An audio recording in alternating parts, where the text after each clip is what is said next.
Sebagai wujud kepedulian terhadap warga yang tertimpa musibah, Bangkalsel melalui kantor cabang utama menyalurkan bantuan kepada 10 kepala keluarga yang menjadi korban kebakaran di Kelayan A, Kelurahan Murung Raya, Banjarmasin Selatan. Kebakaran yang terjadi beberapa waktu lalu telah menghanguskan 5 rumah, satu bedakan 5 pintu sehingga menyebabkan puluhan warga kehilangan tempat tinggal. Sebagai wujud kepedulian terhadap warga yang tertimpa musibah, Bangkalsel melalui kantor cabang utama menyalurkan bantuan kepada 10 kepala keluarga yang menjadi korban kebakaran di Kelayan A, Kelurahan Murung Raya, Banjarmasin Selatan. Kebakaran yang terjadi beberapa waktu lalu menghanguskan 5 rumah, satu bedakan 5 pintu menyebabkan puluhan warga kehilangan tempat tinggal.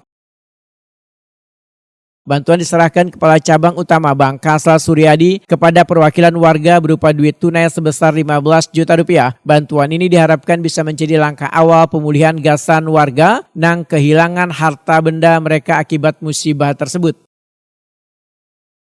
Suryadi menambahkan, kepedulian sosial terhadap warga terdampak bencana merupakan bagian dari komitmen Bangkalsel sebagai bank daerah yang kada hanya berorientasi pada bisnis, tetapi juga memiliki tanggung jawab sosial untuk membantu warga di berbagai situasi. Program bantuan sosial ini menjadi bentuk semangat banknya Urang Banua yang hadir bersama warga dalam suka maupun duka. Perwakilan warga korban kebakaran menyampaikan rasa syukur dan terima kasih atas perhatian yang diberikan Bangkalsel. Bantuan tersebut sangat berarti untuk membantu memenuhi kebutuhan dasar sehabis musibah, terutama dalam membangun kembali tempat tinggal dan memenuhi kebutuhan sehari-hari.